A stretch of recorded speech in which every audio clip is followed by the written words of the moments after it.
આજે આપણે આપણા દેશમાં બે બહુચર્ચિત ધનપતિઓ છે, એમાંના એક વિશે વાત કરી હતી. ભાઈ શ્રી ગૌતમ અદાણી એ ભારતના સૌથી વધુ ધનાઢ્ય બન્યા, વિશ્વમાં 3જા નંબરના ધનાઢ્ય બન્યા. એની સાથે સાથે જોડાયેલા કેટલાક વિશેષ બનાવો સાથે આપણે એમના ઉત્થાનની આ જે ગાથા છે તેનું વર્ણન કર્યું હતું. આજે એવું જ બીજું એક નામ, ધીરુભાઈ અંબાણીના મોટા દીકરા મુકેશભાઈ, એમના વિશે થોડીક ચર્ચા કરવી છે કે આપણા દેશમાંથી આ ધનપતિઓ બધા ધીરે ધીરે ખિસકી રહ્યા છે કે શું. મુકેશભાઈએ પહેલા એમના મોટા દીકરા માટે ઇંગ્લેન્ડમાં એક સરસ મજાની હવેલી વાળી એસ્ટેટ ખરીદી. હવે એમણે દુબઈમાં નાના દીકરા માટે એક પ્રોપર્ટી ખરીદી છે. $90 મિલિયન આજુબાજુની એની કિંમત થાય, 93 મિલિયન. હજુ એને સજાવાના, એની સલામતી વ્યવસ્થાથી માંડીને બાકીની બધી જ વ્યવસ્થા ગોઠવવાનું બાકી છે. અને એ વ્યવસ્થાઓ કેટલી વિશિષ્ટ છે એનો ખ્યાલ એ આ આખી વ્યવસ્થા સંભાળવા માટે એમણે પરિમલ નથવાણીને નિયુક્ત કર્યા છે તેના પરથી આવશે. રિલાયન્સના આવડા મોટા અનુભવ સિદ્ધ એમપી, એમની નિગરાની નીચે આ વ્યવસ્થાઓ આકાર લેવાની છે.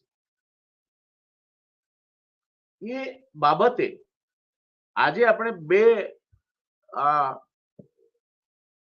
નિષ્ણાતો સાથે ચર્ચા કરવી છે. અમે પહેલા પણ સમાચાર આવ્યા હતા કે આ દેશમાંથી ધનાઢ્યો બહાર જઈ રહ્યા છે, પૈસા આપીને બહાર જઈ રહ્યા છે, ત્યાં રોકાણ કરીને બહાર જઈ રહ્યા છે. એ બધાને ભેગા કરો તો એના કરતા વધારે થાય એટલી તો આ બે હવેલીઓની કિંમત થાય. તો અંબાણીએ પણ હવે બહાર રહેવાની વ્યવસ્થા કરવાનું શરૂ કર્યું છે કે શું, એ સ્વાભાવિક રીતે પ્રશ્ન થાય. ગૌતમભાઈ વિશે આપણે જાણતા નથી અત્યારે, પણ મોડા વહેલા ગમે ત્યારે એમની પણ વ્યવસ્થાઓ પ્રકાશમાં આવશે. તો એ કેમ કરી રહ્યા છે? શું આ દેશમાં કઈ તકલીફ છે કે આ દેશના ધનપતિઓને દેશ સિવાય બહાર રહીને, એમણે એવું પણ સાંભળ્યું છે આપણે કે એમનો જે વેપારનું જે કેન્દ્ર છે એ પણ સિંગાપુર શિફ્ટ કરી રહ્યા છે. તો આ દેશના ધનપતિઓને બહાર વધારે અનુકૂળતા આવે છે. આપણા કાયદાઓ એટલા ખરાબ છે, અત્યાર સુધી અહીં રહીને મોટા થયા, તો હવે શું કરવા બહાર જવું છે? આવા બધા પ્રશ્નો થાય. અને અંતાલિયા જેવું બિલ્ડિંગ હોય જેમાં જેની કિંમત અબજો રૂપિયામાં થતી હોય, એ બિલ્ડિંગ બાંધ્યા પછી પ્રમાણમાં ખૂબ જ ટૂંકા કહી શકાય એવા ગાળામાં ઇંગ્લેન્ડમાં એક હવેલી ખરીદાય, ત્યાર પછી યુએઈમાં એક બીચ પ્રોપર્ટી ખરીદાય જુમેરા બીચ ઉપર. તો આનું કારણ શું હશે? એ ચર્ચા આપણે બે નિષ્ણાતો જે આ ક્ષેત્રના અગ્રીમ હરોળમાં મૂકી શકાય, ભાઈ શ્રી હિમાંશુભાઈ અને ભાઈ શ્રી અમલદત્તભાઈ, બંનેની સાથે ચર્ચા કરીશું. હિમાંશુભાઈ એ એક સિદ્ધહસ્ત પત્રકાર છે અને સંશોધન એમની વૃત્તિ છે. ગમે ત્યાં ખાખા ખોળા કરવા અને સંશોધન કરવું. હજારો કિલોમીટર એમની મોટરસાયકલ ફરી છે અને હજુ સલામત છે એમની. એટલે એ ખાખા ખોળા કરવાની વૃત્તિ ધરાવતા પત્રકાર, અને આમ છતાંય ક્યારેય પણ વિચલિત નહીં થાય પોતાનામાંથી, પોતે જે કરે છે તેમાંથી.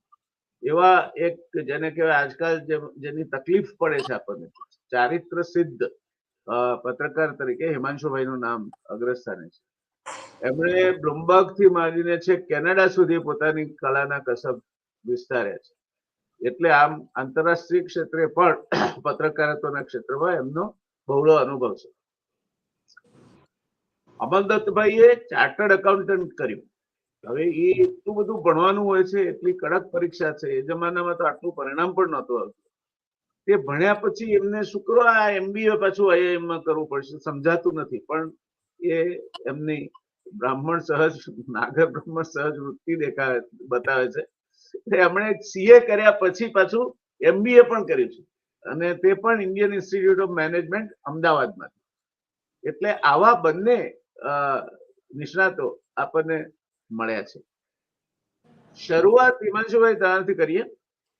આ અત્યારે તમારા માધ્યમોમાં સમાચાર એવા છે કે હવે અંબાણીએ પણ દુબઈમાં પ્રોપર્ટી ખરીદી છે. જોકે બહુ ડિપ્લોમેટિકલી એવું કહેવાયું છે કે રિલાયન્સની કોઈ ઓફશોર એન્ટિટીના નામે આ વસ્તુઓ ખરીદાઈ છે બીચ પર, અને ત્યાં આનંદભાઈ માટેનું મકાન બનવાનું છે. હજુ એના પાછળ તો અબજો રૂપિયા ખર્ચાશે એવું પણ લખ્યું છે. અને એ આપણને ખર્ચનો ને એની ગંભીરતાનો અંદાજ આવે એટલા માટે એમાં લખ્યું છે કે આ બધી જ વ્યવસ્થા પરિમલ નથવાણીને સોંપવામાં આવી છે. પરિમલ નથવાણી એટલે જામનગરમાં રિફાઇનરીની જમીનો એક્વાયર કરવાથી માંડીને અત્યાર સુધી એક જ નામ કે જેણે બધું કર્યું અને પોતાની ક્ષમતાનો પરચો આપ્યો. એ પરચો આપતા આપતા MP પણ થયા. એટલે આપણા માનનીય સાંસદ શ્રી છે, રિલાયન્સના બહુ મોટા અધિકારી છે, અને અંબાણીની નજીક હશે એવું આપણે માની શકીએ. કારણ કે નહીં તો પોતાનું ઘર તૈયાર કરવાનું કામ કોઈને સોંપે નહીં. એમના દીકરા ધનરાજભાઈ એ હવે જામનગર જુએ છે. તો આ અંબાણીની આ જે ચેષ્ટા છે એને આપ કઈ રીતે જુઓ છો? પહેલા એમણે ઇંગ્લેન્ડમાં ખરીદી, એ પણ લગભગ આ જ બ્લુમબર્ગ ઇન્ડેક્સ પ્રમાણે $93.3 મિલિયન સંપત્તિ ખરીદી. એ એમના મોટા પુત્ર માટે ખરીદી. હવે આ નાના પુત્ર માટે ખરીદી. આને શું કઈ રીતે જોયું? આ ધનપતિઓ પોતાના હેડક્વાર્ટર અહીંથી ખર્ચીને સિંગાપોર લઈ જાય. એમના દીકરાઓ માટે હવે રહેવાની વ્યવસ્થા અંતાલિયા જેવું સરસ મજાનું 120 જેટલી તો ગાડી એમાં પાર્ક થઈ શકે એમ છે. તો આવી ઇમારત છે તો હજુ બીજી 3-4 પેઢી એક સાથે રહે તો પણ ચાલે એવું છે. પણ એ છોડીને ઇંગ્લેન્ડમાં અને યુનાઇટેડ અરબ એમિરેટ્સમાં, એ પણ પોલ સપાટ, આ બે પ્રોપર્ટી ખરીદે. શું કેવું છે આપનું? નમસ્કાર તમારા તમામ દર્શક મિત્રોને. અને સારું છે, થોડો અવાજ તમારો ધીમો આવે છે. જી જી જી હવે સંભળાય છે બરાબર? એક જ મિનિટ. ના, નથી સંભળાતો. I am accustomed to listen to you loud and clear, but this time it is not. હવે સંભળાય છે બરાબર? ના. It's quite clear. Am I clear? You are clear. Am I clear? ના, સંભળાય છે બરાબર અવાજ મારો? એ તમારો અવાજ દબાવી દેવામાં ના આવ્યો હોય તો ધીમો આવે છે. એક જ મિનિટ. વોલ્યુમ बढ़ाओ. હવે સંભળાય છે બરાબર મારો અવાજ? બરાબર નહીં, પણ સંભળાય છે. ઓકે, એટલે આપ લિપ રીડિંગ કરીએ તો સમજી શકાય. ના, સમજાઈ ગયું. નો પ્રોબ્લેમ. એટલે મારો પ્રશ્ન એ છે કે આપનો અવાજ દબાવવામાં આવ્યો છે કે આપનો અવાજ જ ધીમો આવે છે? ના, હું કોઈ એવો પત્રકાર નથી કે મારો અવાજ દબાવવો પડે. ભલું પૂછું, આજકાલ દુનિયામાં ઘણું બધું થતું હોય છે. તમે એક કામ કરો, તમે વોલ્યુમ એડજસ્ટ કરી લો, ત્યાં સુધી હું અમલભાઈ બિલકુલ મેં વોલ્યુમ હાઈ રાખ્યું છે. મેં વોલ્યુમ તો હાઈ રાખ્યું. Please do that. વોલ્યુમ તો મેં હાઈ રાખેલું છે. અમલભાઈ, એ જ પ્રશ્ન, ઓવર ટુ યુ. પત્રકાર છે, એમનો અવાજ દબાવાયો નથી. છતાં દબાયો છે. But there is some problem with it.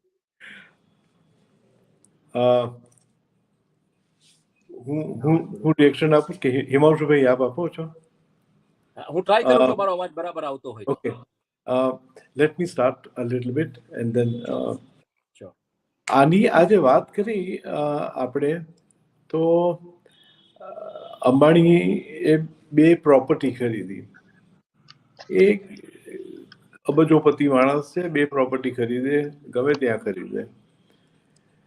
આ એટલું સિરિયસ નોટ હું એની ના લઉં, કારણ કે ઇટ્સ ઇઝ પર્સનલ ઇન્વેસ્ટમેન્ટ. હવે એ જ્યારે એનો ઇન્ડસ્ટ્રીયલ ઇન્ટરેસ્ટ બહાર લેવા માટે ચાલુ કરે, કારણ કે આ એક મોટું પગલું બહારની તરફ છે. એટલે તમે જો 15-20 વર્ષ પછીનું જો વિચારો તો આનો અર્થ એ કે એ લોકોનું focus is going to be out of country. મેનેજમેન્ટની અંદર કહેવાય છે કે you have to spread risk. એક પ્રોડક્ટ હોય તો તમે 2 કે 3 કે 4 પ્રોડક્ટ કરો. એક જ જગ્યાએ પ્લાન્ટ હોય તો તમે 2-3 જગ્યાએ પ્લાન્ટ કરો. એવી રીતે એક જ કન્ટ્રીમાં તમારું બધું જ ઇન્વેસ્ટમેન્ટ હોય તો એ પણ એક જાતનું રિસ્ક છે. There are political risk, there are social risk, there economic risk. એટલા માટે એમણે પોતાની પર્સનલ એસેટનું રિસ્ક છે તે સ્પ્રેડ કરી કાઢ્યું. લંડનની અંદર સ્પ્રેડ કર્યું, દુબઈમાં સ્પ્રેડ કર્યું અને સિંગાપોરથી એનો કંટ્રોલ લીધો. એનો અર્થ એ કે નાવ અંબાણી, વી કેનોટ સે કે he is purely N Indian entrepreneur. Nothing wrong in it. International firms, McDonald's ને બીજા બધા છે, ચારે બાજુ એ લોકો વિસ્તરેલા છે, પણ એ લોકોએ પોતાની પર્સનલ એસેટ પોતાના વધારે રાખી છે. પણ આનો અર્થ એ તો ચોક્કસ થઈ ગયો કે પીપલ આર લુકિંગ આઉટસાઇડ. હવે આ તો એક દાખલો થયો. અદાણી સાહેબ છે કે અંબાણી સાહેબ, they are 1 and 2, that's fine. પણ એ સિવાય બાકીના 1998 ધ્યાન ખેંચે છે. એ લોકોને પણ આ દેશમાંથી જરાક બહાર જવાની ઈચ્છા પ્રબળ થઈ. વર્ષના લગભગ 1.5 લાખ જેટલા લોકો પોતાનો પાસપોર્ટ જતો કરે છે. તો આ દેશની વ્યવસ્થામાં કઈ વાંધો છે? મારા હિસાબે આપણે એટીટ્યુડ ગવર્મેન્ટનો જરા બદલવાની જરૂર છે. લોનું પાલન કરવું એ આપણી ડ્યુટી છે, પણ એની અંદર જે લાકડીથી કે તલવારથી જે કામ લેવામાં આવે છે એને કારણે high net worth individual gets a bit uncomfortable, sometimes ઇન્સલ્ટેડ. આજે તમારી કોઈ કંપનીની અંદર હું ડાયરેક્ટર હોઉં, મિત્ર તરીકે ડાયરેક્ટર છું, અને એ કંપની કંઈ ખોટું કરે તો સીધો ઇન્ડિયન પિનલ કોડની અંદર તમારા ઉપર સીધા પોલીસના સમન્સ આવવાના ચાલુ થાય. Whether you are independent director, you are non operating director, તો પણ તમારે એ કોર્ટની અંદર પોલીસ તમારે ત્યાં આવવા માંડે. It's insulting. તમારી એસેટ જાળવવા માટે તમારે કેટલો ખર્ચો કરવો પડે છે. બેંકની અંદર છાશ વારે કે તમે તમારું કેવાયસી અપડેટ કરો, એટલે એના માટે પાસપોર્ટ લાવો, આ લાવો, તે લાવો, ધક્કા ખાય, તમારી સહી મેચ નથી થતી. સોર્ટ ઓફ રિઝર્વ બેંકે કહેવું પડ્યું કે બાપ આટલું બધું પાછળ ના પડો, કારણ કે આ તો બેંક ઓફિસરો તમારા એકાઉન્ટ બ્લોક કરીને બેસી ગયા હતા, કારણ કે એને તમારા પાસપોર્ટ તમે જે ઓરિજિનલી આપ્યો હતો એની તારીખ પૂરી થઈ ગઈ, એટલે કે ચલો હવે બ્લોક કરી કાઢો. ઇન ધ સેન્સ કે અમલદારશાહી થી લોકો કંટાળે છે. ઇઝ ટુ ડુ બિઝનેસ ઘણી ઇમ્પ્રૂવ કરવાની જરૂર છે. એને કારણે લોકોને, આ તો અદાણી અંબાણી તો મોટા ઇન્ડસ્ટ્રીયલ એમ્પાયર છે, એમને કદાચ આ તકલીફ નહીં પડતી હોય, પણ બીજા બધા જે છે, જે હાઈ નેટવર્થ ઇન્ડિવિજ્યુઅલના 1998 છે, એ લોકોને તો આ વિચાર ચોક્કસ આવે કે મેં તો આ બધું સહન કરીને મધદરિયે લઈ આવ્યો છું વાણને, પણ હવે આ મારા દીકરાઓને બધાને હું શા માટે આ બબાલની અંદર નાખું? એના કરતાં એ લોકોને પણ કંઈક જરા ઓપનિંગ. એટલે security, sense of security, financial security અને personal security, particularly economic security, એ તરફ લોકો જરા ગભરાઈને જતા હોય એવું મને લાગે છે. આઈ એમ સોરી હિમાંશુભાઈ, આપનો પેલો હતો, you can take it up now. એમને તમારો અવાજ બરાબર થઈ ગયો, એટલે that I am happy about it. Thank you. Himanshubhai, એક બાજુ આપણે આ પ્રકારે રોકાણ અથવા તો રોકાણ કરનાર બહાર જાય, અને બીજી બાજુ પ્રવાસી ભારતીય દિવસ ઉજવીએ દર વર્ષે, તો એ કેટલા અંશે વ્યાજબી છે? અને with what face we can stand before the NRIs, except those few who are like એ લોકો તમારા આજુબાજુ ફરતા હોય છે મોટા ભાગે, પણ બાકી જે લોકો આ દેશમાંથી બહાર જાય છે એનઆરઆઈ થવા, એટલા તો એનઆરઆઈ આવતા નથી. બહુ તમે બહુ સટીક પ્રશ્ન પૂછ્યો છે અને પેલા જે તમે પેલો પ્રશ્ન પૂછ્યો હતો જેમાં મારા અવાજના કારણે જે સમસ્યા હતી ને નહોતો આવતો એનો પેલા જવાબ દઈ દો. ઇન્ટરેસ્ટિંગ તમે જુઓ, આપણે ઓલવેઝ આ વાત કરી છે સાહેબ કે જ્યારે પણ આપણે વાત કરી છે તો India as a inward economy આપણે વાત કરી છે અને તમે રિલાયન્સની આખી જર્ની તમે સ્ટડી કરશો તો Reliance has more been a inward looking company in India. It has been working more on the India story. Of course એનું મોડલ એ હતું કે we never go to sell anything in the market. We always try to address the gap જ્યાં demand સપ્લાયનો gap છે. And that's the reason you had the largest refinery, grassroots level refinery of India, and it's there in Jamnagar. It has been working all these years. Adanina business models તમે study કરશો તો that is also talking largely on the inward story, on the inward consumption and the India story. But it is more of a macro scale કે જે infrastructure છે કે shipping છે કે ports છે કે roads છે કે cement companies છે કે food grade ના silos. It's more of a huge quantum and the scale of economy, I mean, which Reliance did it before 20 years, just in one particular sector. Of late, Reliance જે new economies જે એની આવી છે, new ઇકોનોમીઝમાં જે રીતના એને પોતાનું risk spread કર્યું છે, જે ધ્રુવ સાહેબે વાત કરી કે risk needs to be spreaded. You cannot not have all the fruits in one basket. You spread the risk. So how you spread the risk? કે જે પ્રકારે અત્યારે ઇલેક્ટ્રિક વ્હીકલ્સની જે વાત આવી રહી છે, જે આખી ટ્રાન્ઝિશનની વાત આવી રહી છે, એમાં રિલાયન્સ હેઝ રિયલાઇઝ કે fossil fuel down to the line is going to be something which you may not be able to sustain in a long term direction. એટલે ગયા વખતના એજીએમમાં મુકેશભાઈએ બેઝિકલી એનાઉન્સ કર્યું હતું કે 4 મેગા ફેક્ટરીઝ જામનગરમાં અને જે આખું એરિયા છે, કારણ કે J3 અને J4 જે I mean export oriented unit અને કેપ્ટિવ માટેનો જે ડોમેસ્ટિક ટેરિફ એરિયા જે હતો એમાં કામ ઓલમોસ્ટ કોરોના કાળમાં થયું નથી અને કોરોના કાળ પછી પણ થયું કારણ કે there have been certain uncertainties into the oil market, the oil pricing, which had gone negative. Now it is somewhere stabilizing, but the world is more moving towards the hybrid vehicles, more towards the e-vehicles rather than the fossil fuels. હવે in this scenario what happened આ દરમિયાન કે એ દરમિયાન એ લોકો મોટામાં મોટા investment આ બધી કંપનીઝના લઈ આવ્યા on the Jio platform, Google, Facebook, બધી ઇન્વેસ્ટમેન્ટ ફંડિંગ કંપનીઝ મોટાભાગની મિડલ ઇસ્ટની બધી Abu Dhabi, Oman, all that. All these companies, all these investment fund companies came and invested into their business. And at that time, the more or less the commentary which was coming off Reliance and the press releases તમે study કરશો on the exchange basically. જે file થયું earnings સાથેની તો commentary was somewhere કે we are looking for professional management to be inculcated into the system. અને જે પ્રકારનું Facebook છે કે Google છે કે સુંદર પિચાઈ kind of people ને આ બધા જે લોકો આવ્યા જે ઇન્વેસ્ટમેન્ટ આવ્યા તો that will bring somewhere કારણ કે હવે તમને એક વસ્તુ ખબર પડી ગઈ છે કે ભલે તમારા પેટ્રોલ પમ્પ્સ હોય કે તમારું રિટેલ નું વેન્ચર હોય કે તમારું ટેલિકોમ નું વેન્ચર હોય, technology is going to be one of the biggest disruptors and Reliance itself has been one of the biggest disruptions into the technology area. એટલે જે નેક્સ્ટ લીપ હવે તમારે લેવાની છે એમાં તમારે આ લેવલની એક્સપર્ટીઝ લાયસન્સ્ડ જેને કહી શકાય તમારે પ્રોડક્ટ્સ લાયસન્સ પ્રોપ્રાઇટરીઝ આ બધું જોશે જે બધી આઈટી કંપનીઝ અત્યારે ઓલમોસ્ટ ઇન્ડિયામાં કરી રહી છે, ચાહે વિપ્રો હોય કે ઇન્ફોસિસ હોય, the kind of tie up with they do with the Googles or for the cloud computing કે જે કાંઈ છે. સો એ તમારું પોતાનું એક કેપ્ટિવ કન્ઝમ્પશન એવડું છે કે એમાં તમે કદાચ આ રીતના એક આખું ફંડ જ લઈ આવો એ કંપનીનો કે એ કંપનીને થોડો સ્ટેક આપી દો તો you get in a lot of professionalism in to that. Of late જે રીતના એ લોકોએ ડોમેસ્ટિક માર્કેટમાં જે બિઝનેસીસ કેપ્ચર કરવાના ચાલુ કર્યા છે, જે રીતના કેમ્પા કોલા ઉપાડ્યું, જે રીતના સોશિયો હજુરીમાં 50% સ્ટેક ઉપાડ્યો, so clearly they are banking on the India story. But the kind of entities which they have created in Singapore, which they have created in Dubai, the kind of houses and mansions they have brought in London, the way they have gone in New York, એક I think apartment New York માં લીધો છે, એક લંડનમાં છે, એક દુબઈમાં છે, business entity Singapore છે because Singapore is a financial hub. એટલે આ જે સ્પ્રેડ કર્યું છે it is clearly on the 5 free ports of the world: Miami, Dubai, Singapore, Rotterdam, Hong Kong.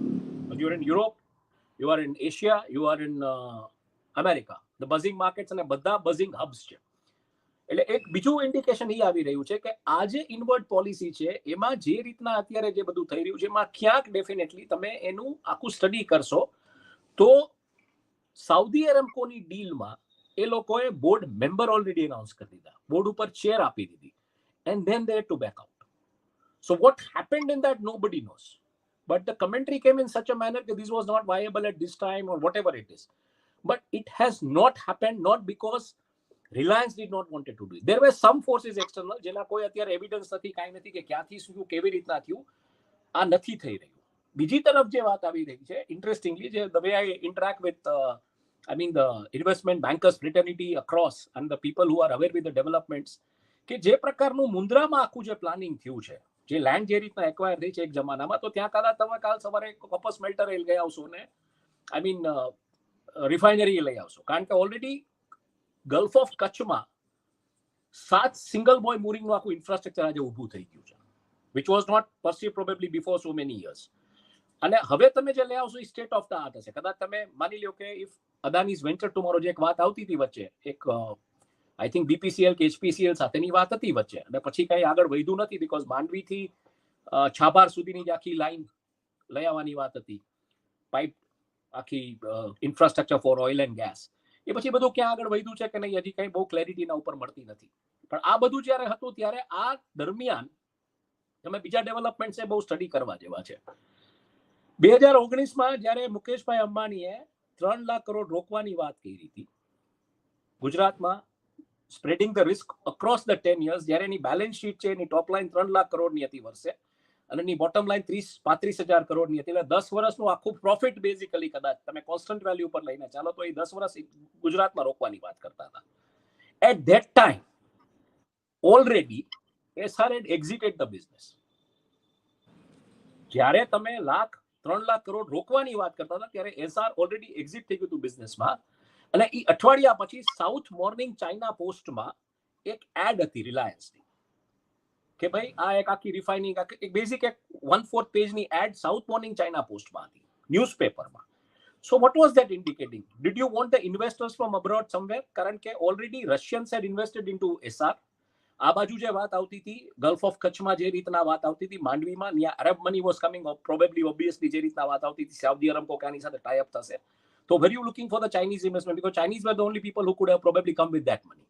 That never happened. અને પછી જે રીતની જે બધી જે બેઝિક જે સિંગાપોરમાં જે અલ જઝીરા એક સ્ટોરી કરી હતી કે સિંગાપોરમાં આખું જે લોકોએ they are getting into commodities trading, દુબઈમાં ને સિંગાપોરમાં જે કંપનીઝ લિસ્ટ કરી છે. So this clearly indicates કે they are following the line of the one of the third largest billionaire today, Mr. Gautamadani, because they are getting into renewable area, they are getting into renewable energy business, they are getting into the commodity business, જ્યાંથી ધીરુભાઈએ શરૂઆત કરી હતી એક જમાનામાં, commodity spices, they are getting back to that. And look at the kind of acquisitions they have done in last few years. Domestic consumption વાળી કંપનીઓ બધી ઉપાડી છે. ફાર્મા કંપનીમાં એક વાત હતી યુકેમાં, ઈ ઉપાડી છે. So this things have to B understood કે હવે ધીરે ધીરે they will be gating into area, કારણ કે એક જે ફોરકાસ્ટ છે આગામી દિવસોમાં કે યુરોપ અને યુએસ અને ચાઇના જો રિસેશનમાં જશે તો there will be lot of assets available for investment. I think at that time Reliance will be parking its money in those areas. They will be spreading the risk the way Dhruv Sahib said. અને ત્યારે I think they will have to jet pace between Europe, US, Singapore, all these places, Asia, Europe and America. And this is what is happening largely. એટલે you hedge your risk. બીજું કે કાલ સવારે બીજી કોઈ સમસ્યા ઊભી થાય તો you are not a citizen of this country, because today we are seeing નીરવનું જે રીતના થઈ રહ્યું છે, because London courts and London is basically one of the biggest laundromats of the world.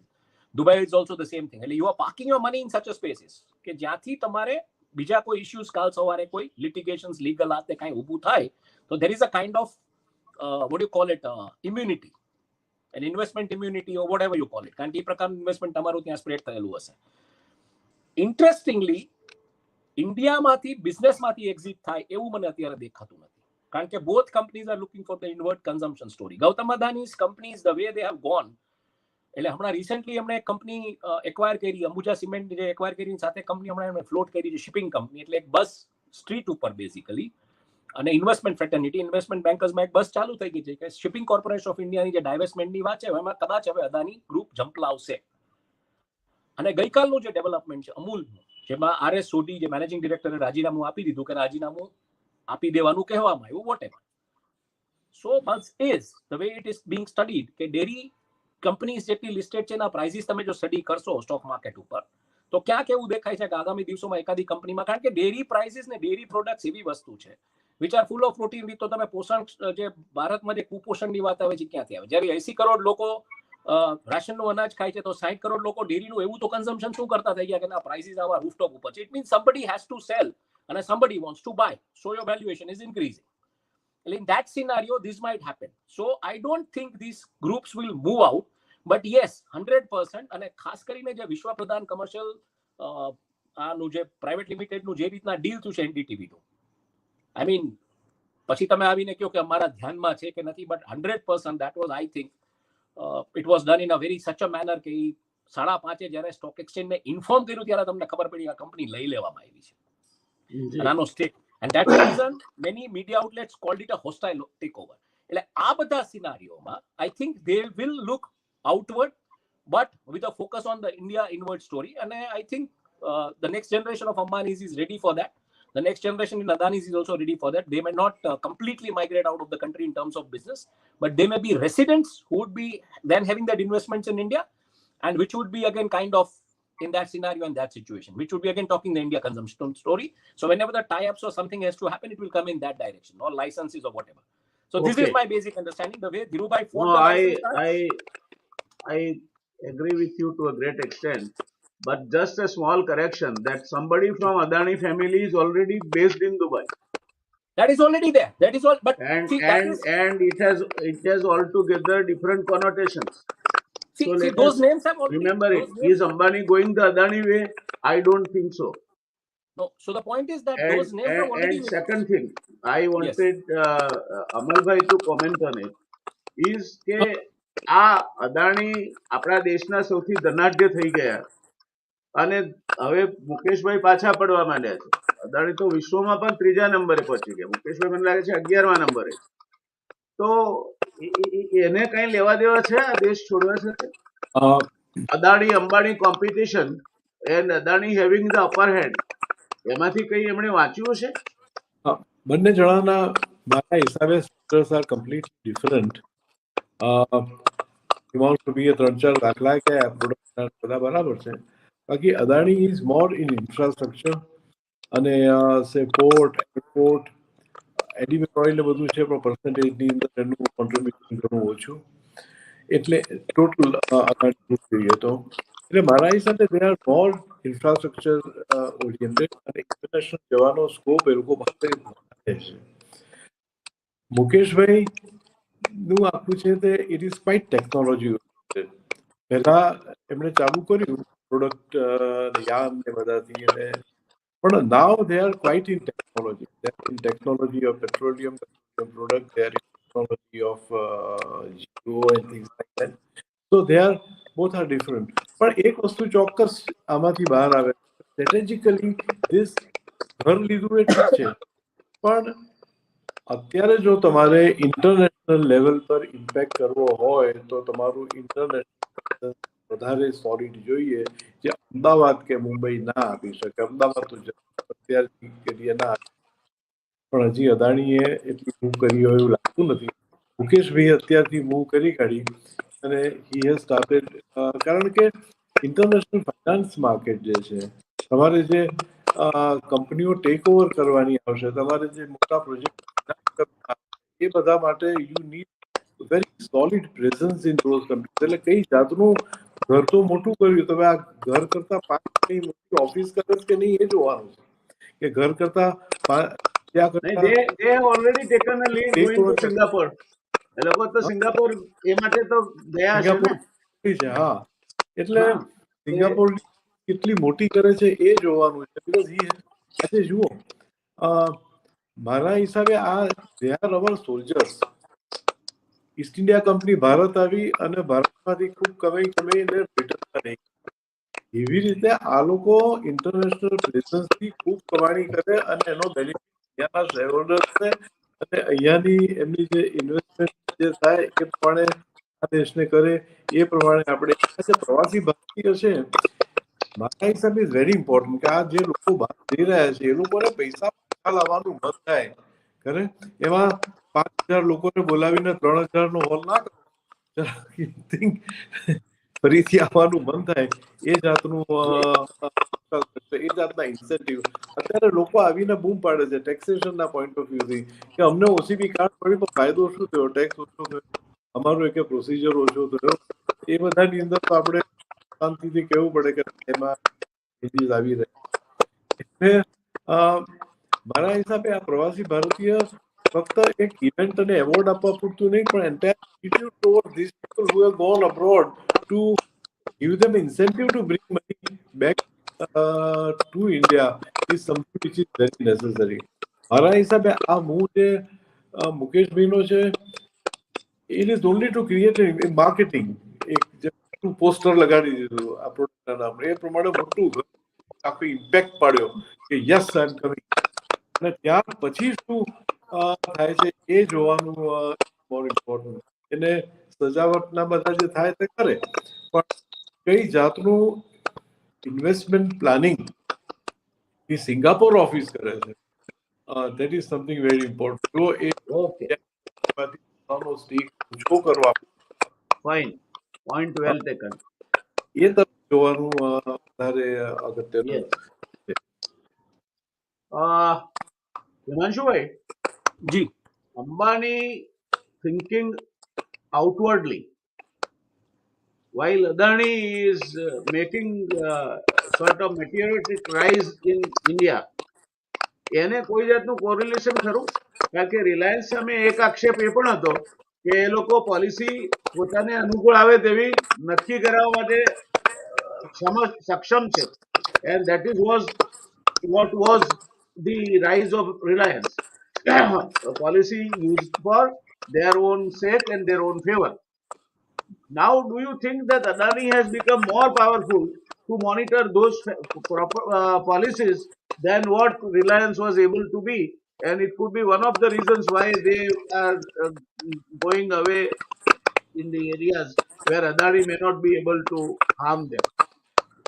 So there are a couple of things to this. એટલે આમાં ઘણી બધી બે ત્રણ મુદ્દા છે, હું ટૂંકમાં બને ત્યાં સુધી પતાવવાનો પ્રયત્ન કરું છું. એક મુદ્દો એ છે મારી દ્રષ્ટિએ કે કરન્સી વેલ્યુએશન જે રીતના છે એમાં તમે તમારું જ્યારે રિસ્ક આ બધી કન્ટ્રીઝમાં સ્પ્રેડ કરો છો, તો you get that currency muscle to get into that list of whatever you are today 11th or wherever you are. One could be that calculation probably. And secondly, when you have that presence in those markets, you bring in, let's say if tomorrow you are doing something over here, so those proposals will be floated through those entities, or that will be a kind of a foreign direct investment when you will be a part of it. I mean, my understanding is this. Number two, તમે જે વાત કરી બહુ સાચી વાત છે કે જે રીતના એક પોલિસી પેરાડાઇમ આખું જે રીતના ડિક્ટેટ કરતા હતા એક જમાનામાં રિલાયન્સમાંથી, જે રીતના થતું હતું મેકર ટાવર્સમાંથી, મે બી કદાચ અત્યારે ક્લાઉડ નથી રહ્યો, because that was more or less the bureaucracy driven clout, bureaucracy and ministers driven clout, કે અમુક મિનિસ્ટર્સના ચોક્કસ નામ આવતા હતા કે આ મિનિસ્ટર્સ આમના છે, કે આ બ્યુરોક્રેટ્સ આમના છે.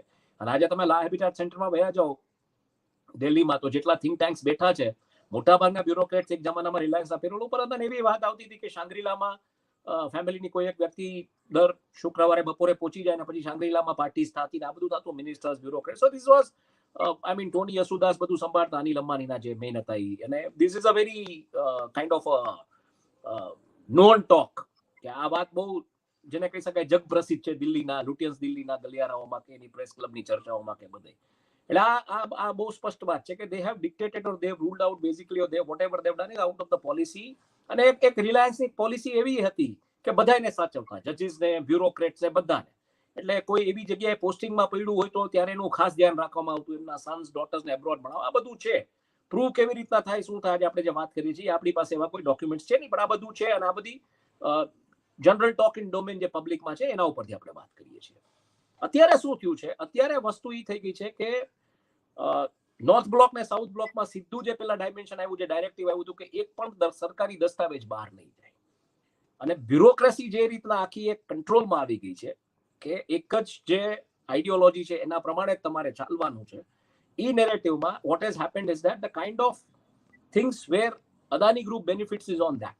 અને છેલ્લે ઇન્ટરવ્યુમાં કીધું કે ભાઈ અમે મેરિટ્સ ઉપર જઈએ છીએ, અમે બીડ કરીએ છીએ, but please try to understand. My point is કે how do you, I mean, consider the biddings on the defense deals or these things, because that background to તમારે જોઈએ. But these things Or are even happening for that matter, airports. Precisely. Airports still I understand. Chalo, okay, you have handled the port, so maybe it's a floor infrastructure which you are handling. Let us understand this thing. I can go for that. Okay, it's હું એને બહુ clearly airports છે ને, એ ઘણા લોકો મને કે airports એરપોર્ટ્સમાં સંજવારી પોતા કરવાનું કામ, જે બીજું કાંઈ છે નહીં જાજુ. એટલે board please don't take it, it's a sophisticated job, nothing more. I said be happy, fine, you are doing it, that's a different story. But if you tomorrow make the airports in such a manner કે જે આપણે વાત પાછલી ચર્ચાઓમાં થઈ જાય કે 2% માંથી બીજા 2% એડ કરવા હોય, 100% આપણે એક્સપોર્ટ શેર વર્લ્ડમાં ટ્રેડ કરવું હોય, અને એવા પ્રકારના પ્લેન્સ તમે એવા એર કાર્ગો કોમ્પ્લેક્સીસ કે 24/7 બિઝી રહે ઇન્ડિયાના તમામ એરપોર્ટ્સ, અને એવા એર કાર્ગો પ્લેન્સ ઉડાડો તો વસ્તુ જુદી છે. એ જે દિવસે થશે તે બીજું છે. Kind of investment you need is huge.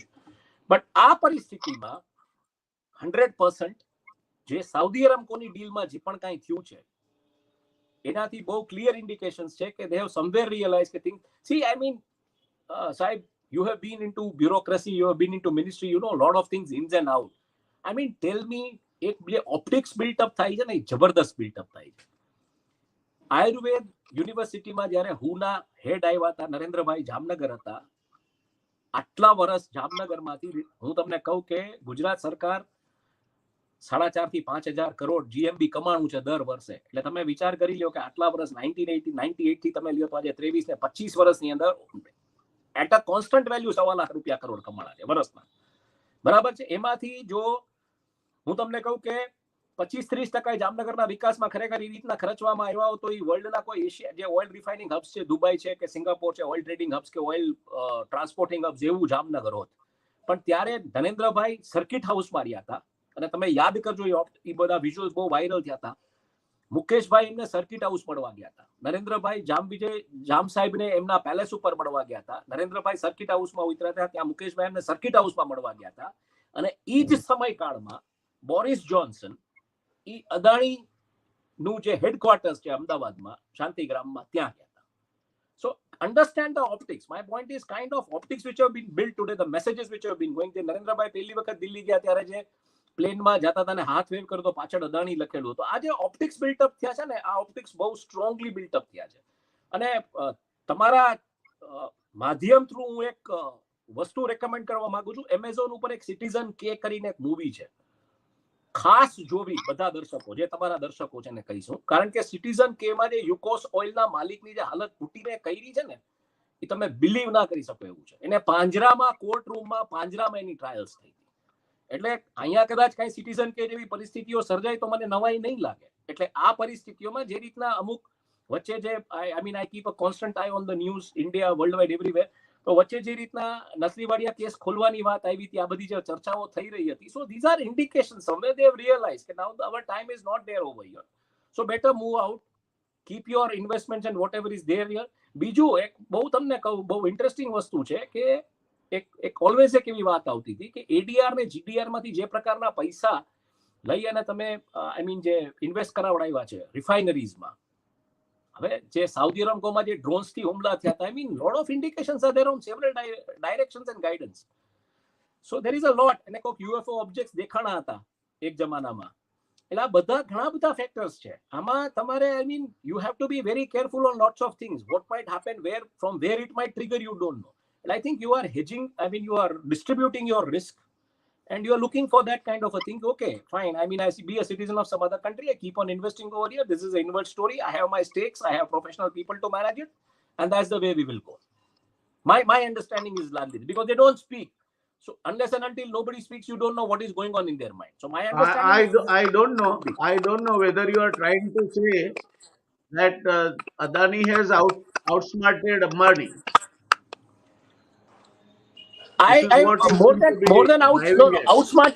Outsmarting comes if you have your products and your business model in that direction where you are growing on that thing. Like if you say Microsoft, I can say, okay, they have outsmarted everybody.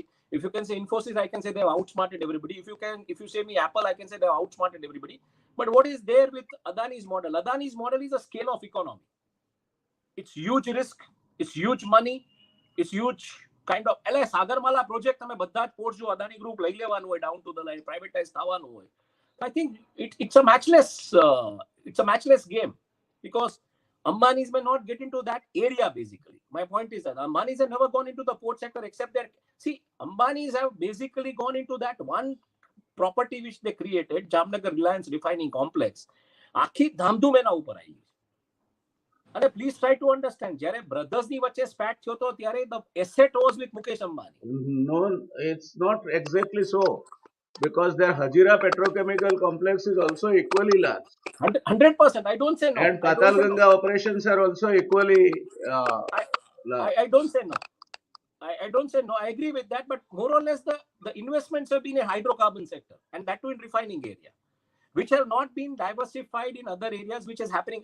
If you take the port infrastructure, if you take the port investment, captive investment જે પોર્ટમાં છે જામનગરમાં જે છે, that is the captive investment in the port. બાકી એનું એ લોકોએ કોઈ દિવસ એ દિશામાં વિચાર્યું જ નથી. So my understanding is, so today Adani is into that areas which they have never thought. I mean, we never heard that Ambanis were looking to bid for an airport. We never heard that Ambanis were looking to bid for ports. We never heard that Ambanis were looking to bid for the railway stations. So this is what is happening today. So it's not outsmarting. You don't always compete in the core competence areas of your competitor. Precisely. You have your own core competency areas. So Reliance has different core competency and Adani has different core competency. In doing so, Adani rises to number one richest person in India, number third richest person in the world, while the Mukesh Ambani is sliding down. But imagine so today where is the problem? But imagine today if the SCI disinvestment jo thyu and if SCI ma disinvestment ma participate કરે છે, so they will have a shipping company in their kitty or the stake in the shipping company. I mean, imagine the kind of tie-up which are looking then with the container companies like MSC or Costco's of the world or the Hapag Lloyd's of the world, so or the Maersk of the world. એટલે ઈ scale of economy તમે જો વિચારતા હો તો તમે એમાં છો. Otherwise you be in your that area, you be in that. હવે તમે you are looking કે તમે diversify કરવા માંગો છો. In case of refineries, for example, Reliance is having one of the 5 greenfield refineries in the world. True. So I don't say scale no. of economy, they are not lagging behind. They are not lagging, but the scale of economy is also on one sector. My point is that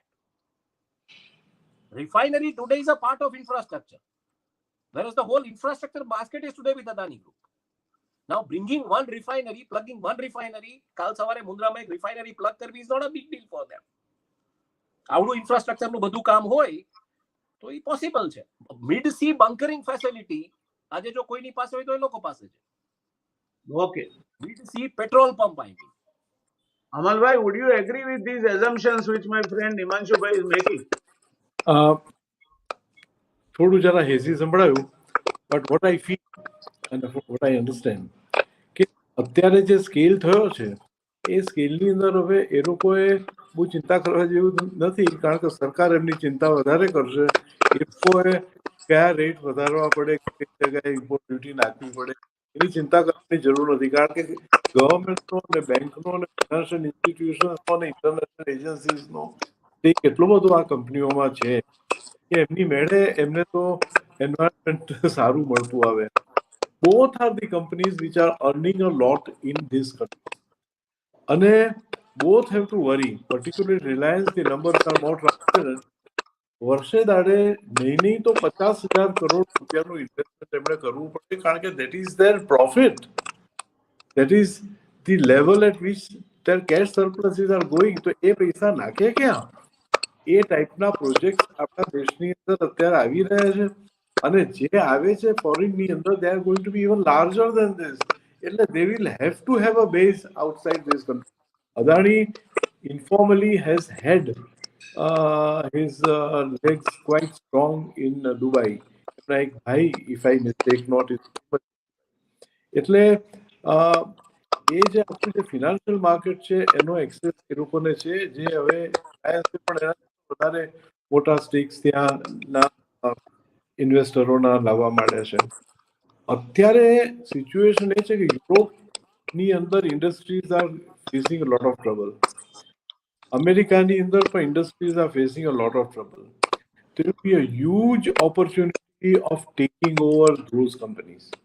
અને એના financial leverage માટે if their presence is strong in Dubai and Singapore, strong એટલે મોટા બંગલાઓ નથી પણ more people અને near access to the financial market જો એમની હશે તો they will be able to exploit the resources of other countries. From that point of view, મારા હિસાબે આજે હું if એનો ફાયદો મુકેશભાઈ લઈ શકે. How would you, as a chartered accountant, હશે તો they will be able to take the ship forward.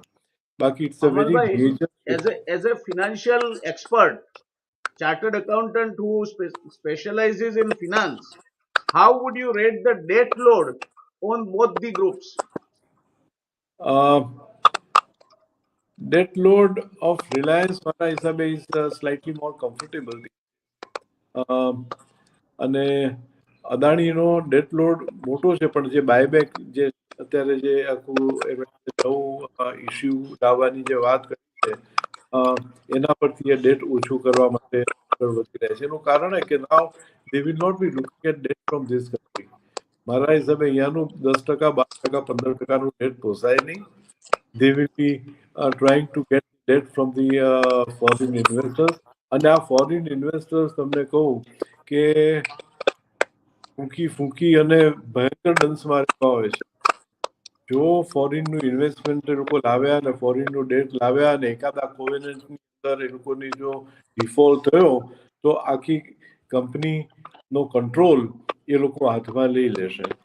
તો આ મોટી માર્કેટમાં તમે જાઓ તો you have to be very strong, કારણ કે જો ફોરેન ડેટ તરફ એ લોકો જવા ટ્રાય કરશે અને જો ફોરેન ડેટ લેશે અને જો કોઈ ઇક્વિટી પ્લેયર એવો આવી ગયો અને એકાદું કોવેનન્ટ ખોટું ગયું તો હાથમાંથી કંટ્રોલ સરકી જશે, ખબર નહીં પડે.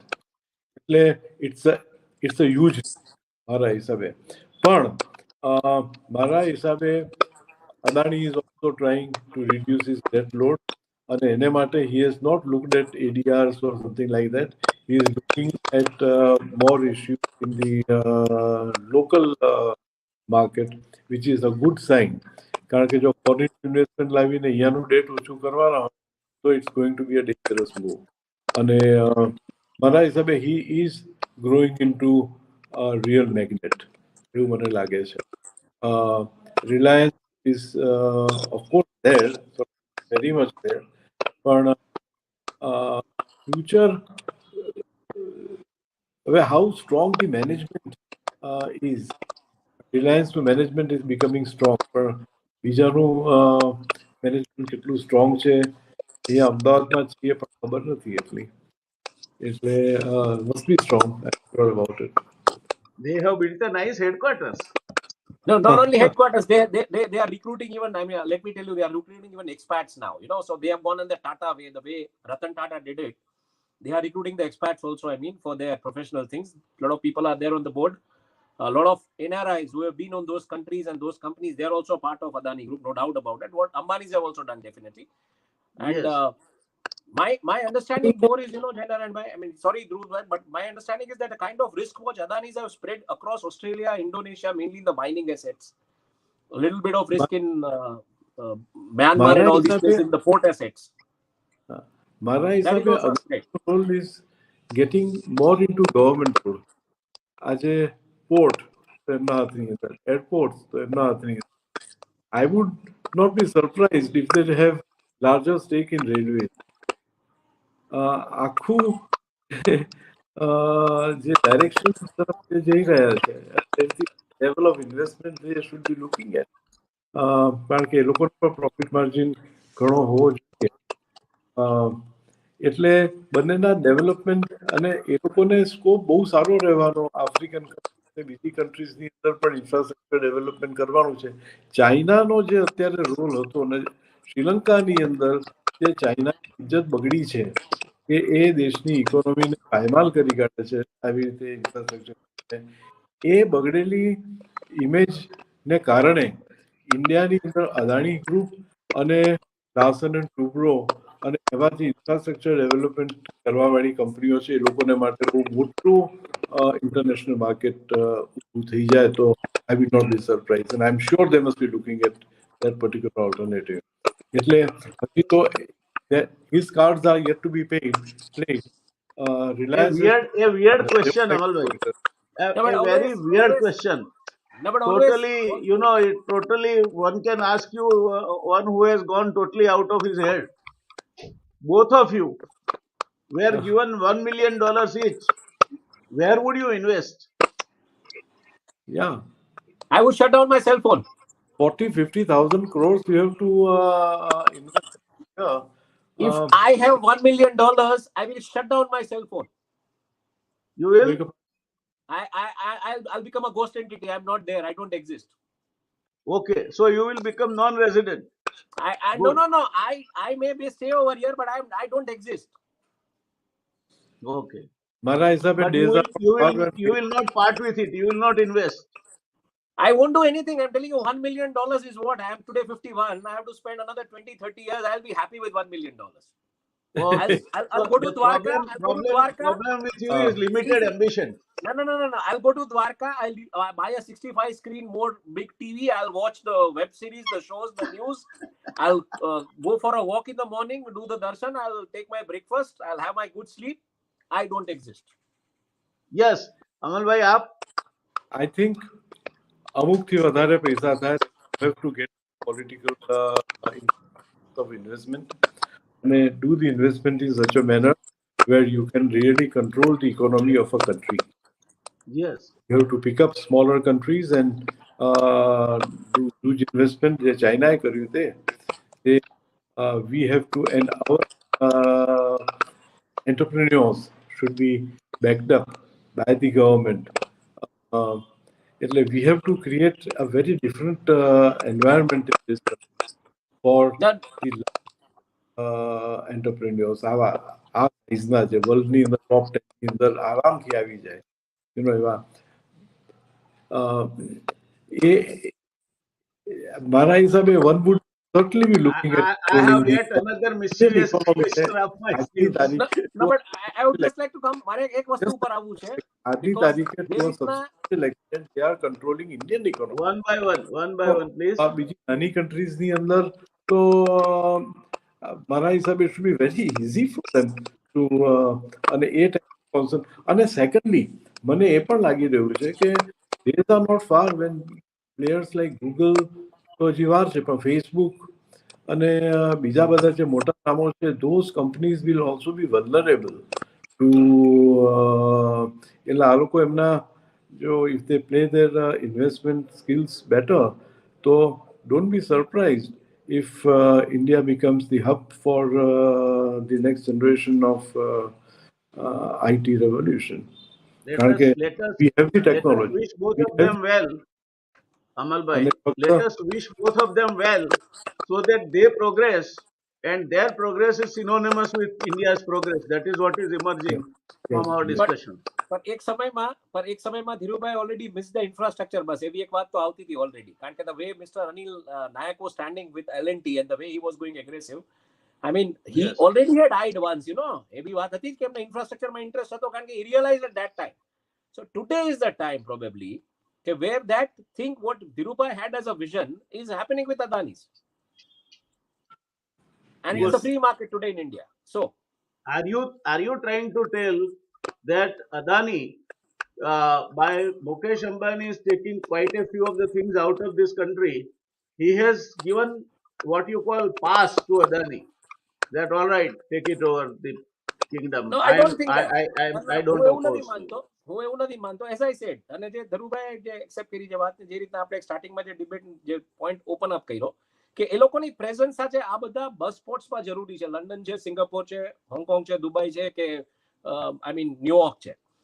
જે અદાની ગ્રુપમાંથી જે વ્યક્તિ છે એમનું નામ ઓલરેડી ઓલા બધા જે પેપર્સ લીક થયા હતા એમાં આવેલું છે દુબઈમાં જે રીતના બધું હતું અને the things were connected to that. But I think આ મોરલેસ હવે એવું થઈ ગયું છે કે વર્ચ્યુઅલી તમે ક્યાંયથી પણ કામ કરી શકો છો. એટલે વર્ચ્યુઅલી તમારે જે કંટ્રોલ કરો છો ઇન્ડિયામાં તમે કરી લેશો, ચાહે તમારા રિટેલ ઓપરેશન્સ છે કે તમારું ટેલિકોમ આમ છે કે બધું સેટ થઈ રહ્યું છે ધીરે ધીરે. નાઉ વી આર સ્પ્રેડિંગ. એટલે C please try to understand my basic thing is Ambanis have today third generation in business, whereas Adanis today have a second generation in business. Gautam Adani himself is a first generation entrepreneur. And then he has somebody in business who is his son Karan Adani. Whereas with Ambani's, it was Dhirubhai, from there to Mukesh Bhai, and from there to Isha and Anand, these people. So that's a complete third generation, which is now eyeing the global markets, looking for those strategies and looking in that direction. It's not giving a pass. But maybe you do this, whatever you want to do, because no poaching agreement બંને કંપનીઓએ sign કર્યો છે. એ ક્યારે કર્યો હશે? એ understanding હોવી જોઈએ ને, I think. You so they have a generational advantage, you mean to say? 100%. Ambanis definitely have a generational advantage, but at the same time, Adani's, the way they are scaling off with the kind of the way they have, the kind of speed they've caught, and the kind of debt what they have today, I think the second generation of Adanis have a huge exposure to that business environment and that entrepreneurial environment, which probably the third generation of Ambanis never had. So that's the difference. I mean, in that direction, who pivots well, let's see that. And how the government policies work, that is very important. Okay. Amarwat, coming to the question which I raised in the beginning. On one hand, we are celebrating Pravasi Bharatiya Divas. You are seeing huge advertisements about Pravasi Bharatiya Divas. On the other side, not as many Pravasis have come to India for investment, but certainly around 2,000 Indians have gone out for investment. So is it the process which is operating reverse to the Pravasi Bharatiya Divas? Without any celebration, without any announcement, silently the investment instead of coming to India is going out of India. એ મેં શરૂઆતમાં જ જણાવી કહ્યું કે I more worried about 1998 than the other two. Adani Ambani તો જુદી વાત છે, 1998 ગયા છે કે આ દેશની અંદર ધંધો કરવાનો અઘરો છે અને આ દેશની અંદર મિલકત સાચવવાની અને આ દેશની અંદર હાઈ નેટવર્ક ઇન્ડિવિજ્યુઅલને સોશિયલ, ઇકોનોમિક, પોલિટિકલ અને લીગલ એફર્ટ આપવાની. કારણ કે કયો ફોરેનર અહીંયા ઇન્ડિયા આવીને ઇન્વેસ્ટ કરે અને ત્યાં એ જો ડાયરેક્ટર હોય તો એને ક્રિમિનલ કોર્ટની અંદર ઉભા રહી લેવા પડે. ઇન અ સેન્સ ખોટું કર્યું તો ચોક્કસ તમે કરો, પણ જસ્ટ બી independent directors के માટે. But we are becoming more business friendly, it is said. That India is becoming a business friendly, ease of doing business is improving. આજે મારે સંબંધીને $1,000 મોકલવા હોય તો કેટલા ફોર્મની અંદર સહી કરવી પડે અને કેટલી સરળથી પ્રોસિજર્સ, અને પ્રોસિજરની અંદર પેલા બેંકનો માણસ તમને રાજા થઈને વાત કરે. sort of entire style of doing business and entire procedures need to improve a lot. એ પ્રવાસી ભારતીયને પછી તમે સારી સારી જગાઓ દેશની બતાવો, બરાબર માટે આવે એ માટે you need to do something more. ઇન્ડિયામાં માર્કેટ મોટું છે પણ કોમ્પિટિશન પણ એટલું જ બધું છે. ઇન્ડિયાની અંદર આવીને ધંધો કરવો ઇઝ નોટ ઇઝી. ઇન્ડિયન્સ માટે પણ it is not easy, foreigner માટે it is all the more. એટલે we need to do a lot. એક વસ્તુ કરવી જોઈએ કે જે લોકો બહાર ગયા છે ત્યાં પૈસા પાછા અહીંયા આ દેશના પેલા માટે લાવે, અને સરકારે માટે સરકાર પૈસા માગે છે. તમે જેની પાસે પૈસા માગો એને તમે દાદા યુ આર આસ્કિંગ કે આજે હું મહેનત કરીને 100 રૂપિયા કમાઉં છું, એમાંથી 25, 30, 35 રૂપિયા તમે માગો છો ટેક્સના, તો ટેક્સના માગતી રીતે દાદાગીરી તમે કરો એ જરા, હા તમે કડક થાવ પણ વધારે પડતી જબરજસ્તી is not very good. So I think it should be in the real sense business friendly tactics. Yes. Having said this, Himanshu bhai, would you feel that the necessity which was felt at the time of our gold being pledged and foreign currency reserves showing the bottom is no more now a requirement? So NRI's investment or remittances do not hold much water for us. No, the point is that's the point. The inflation across the world has gone to that direction and that level. Okay, sustaining in those countries is also not easy down to the line. But why people are moving from these countries is definitely a matter of debate. I think we should take a second episode. But recently, what we saw in Pravasi Bharatiya Divas in Madhya Pradesh is that the people who had come over here, they did not get the right kind of a treatment, and they had registered for that, and they are showing the displeasure why this is happening. એટલે આ બધી સિચ્યુએશનમાં let us not forget one more thing. 100 lakh crore debt. How are we going to service that? Like what you are talking, the concerns, gold pledging, કેવી રીતના sovereign rating, કે શું બધું ને, we are talking this in the time when there are lot of, એટલે ઘણી બધી વાત આવી રહી છે કે ભાઈ મંદી, વૈશ્વિક મંદી આવી રહી છે. પણ હવે જો આવા મોટા બિલિયનર્સ, આવા મોટા અબજોપતિ, ખરબોપતિઓ આપણે ઊભા કર્યા હોય તો હું નથી માનતો કે આ દેશ ક્યારે એવી પરિસ્થિતિમાં સર્જાય તો આ ખરબોપતિઓ પોતાની જાયદાદ એમ કે મૂકી શકે છે દેશ માટે, કે કંઈક કરી શકે છે દેશ માટે, કારણ કે that is what they have earned out of this. You are really serious about it? No, my point is if that situation arises, કારણ કે Gautam Adani today is Gautam Adani because he is in India. Mukesh Ambani today is Mukesh Ambani, or Dhirubhai Ambani, late Dhirubhai Ambani was Dhirubhai Ambani because they were in India. And India, as I said, મેં તમને કીધું જેમ Lord Meghnad Desai મને કીધું, it's like a economic, it's like a mud pie. You can shape it the way you want. If you were in China, imagine it. What is today the situation of Jack Ma? So let us get this. And Jack Ma like is Dhruv been Bhai said, brained off. and Jack like Ma is Dhruv Bhai where said, nobody knows. and like Dhruv Bhai He said, has કે તમે disappeared લ્યો છો, like બરાબર છે. Alibaba. તમે લ્યો છો જે રીતના 20-25 બરાબર છે, પછી બહુ Final દાદાગીરી કરો question તો to પછી you, લોકો Amal ભાગી bhai. જશે. Final question to you. Do you think in the years to come, means another 5 years to 7 years time, India is likely to face foreign exchange crisis, and once again, like India bonds or some other instrument, આપણે પાછા આ જ રસ્તે પાછા જઈને foreign exchange લાવવું પડશે? શું લાગે છે?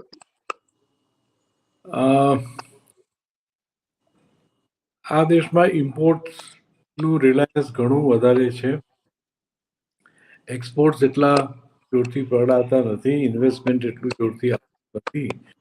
એટલે આ જે બધા જે છે એ લોકો તરફથી વધારે ફંડ આવે તો otherwise we will have foreign exchange crisis. આપણે આ દેશમાં ફોરેન એક્સચેન્જની તંગી મારા હિસાબે પડવા. સેમ ક્વેશ્ચન ટુ યુ, કારણ કે હિમાંશુભાઈ. અનલેસ એન્ડ અન્ટિલ આપણે આ દેશની અંદર અમુક પેટર્ન્સ ને બધું જે અત્યારે અમેરિકાને જે મોટી is because of the inflow coming out of Google and Facebook and others, એ લોકોની જે ઇન્ફ્લુની આવક છે એ ટાઈપનું. એટલે આ લોકો બહાર જાય છે, પણ બહાર જઈ અને કેવી રીતે પૈસા પાછા લાવે છે, that is something very important. But you can't help it. We'll have to create a conducive environment. Atmosphere. Yes. જે ડિસ્પેરિટી છે, આ બે જણા આટલા મોટા બીજે જે disparity is something which is ફિયરિંગ, જે અનએમ્પ્લોયમેન્ટ છે સમથિંગ વિચ ઇઝ ફિયરિંગ. અને ઘણા લોકો આ દેશની બહાર જાય છે બીકોઝ ઓફ ધીસ, કે how will be able to handle 130 crore now and 150 crore after few years. આટલા બધા લોકોને તમે કેવી રીતે હેન્ડલ કરી શકશો is going to be a major. અને એ રિસ્કને ઓછું કરવા માટે લોકો બહાર જઈ રહ્યા છે. તો we have to take it. અત્યારે 2% છે, પણ બિલિયનર્સ વધે છે. The style of doing business, the ethics, એ બધા ઉપર જે અસર થવા માંડી છે, એ બધા more serious signal of the days to come. Okay. Thank you. Same question to you. એટલે my understanding is the way આપણે ડિબેટ્સ કરેલી છે સાહેબ, કે ઇનવર્ડ ફોકસ કેવી રીતના તમે રાખો છો. કારણ કે હું એમ માનું છું રિસિઝનની વાત ભલે આવતી હોય, ફ્યુલ પ્રાઇસીસ જો ડાઉન થાય તો એ તમારા માટે બહુ બેનિફિટ છે, એડવાન્ટેજ છે. ડિસ્પોઝેબલ ઇન્કમ તમે આપી શકશો. ફ્યુલ પ્રાઇસીસ ઇમિડિયેટ લેવલથી કટ કરવા જોઈએ જો ગવર્મેન્ટનું ટેક્સ સ્ટ્રક્ચર અને ગવર્મેન્ટનું કલેક્શન જીએસટી નું સારું હોય તો. Number 1. Number 2, absolute focus on agriculture economy. Have a blueprint, a bulletproof blueprint for another 10-15 years. Bring an agriculture revolution like the milk revolution, and I tell you this country will sustain. જિંદગીમાં કાંઈ નહીં કરવું પડે તમારે, but આ દિશામાં આ વિચાર હોવો જોઈએ. પછી એને કેવી રીતના લઈ જવું, શું કરવું, ફાર્મર્સની સાથે નિગોશિએટ તમારે જે કરવું પડે, એમને એમનું સિક્યોરિટી સેફટી પહેલા કન્સિડર કરવી પડે. બટ આઈ થિંક આ જો બે વ્યૂ હોય તમારી પાસે, no recession the world can touch you. Thank you both of you. Amalbhai આપનો આભાર, હિમાંશુભાઈ આપનો પણ આભાર for making this discussion so interesting and also all encompassing the factors which are related to the rise and growth of Ambanis as well as Adanis. I think we'll have more opportunity to discuss on this, but the fact remains that in this country, 1% of the people have sort of control over 58% of the wealth. 10% of the people have control over 90% of the wealth. So we, I think, belong to that remaining 90% who are trying to sort of discuss about the wealth, because that's only what we can do. The rest of it is somewhere else. So you and I will not have access to that kind of a privileged class. But I think what you said means a lot for this country, lot for the planners in this country, and your suggestion regarding making the second green revolution happen, I think is It's a fantastic. must. It's worth taking. It's a must and Yeah. need both. Thank you very much, both of you. Thanks a Thank you. lot for Thank joining me. Thank you. Thank you.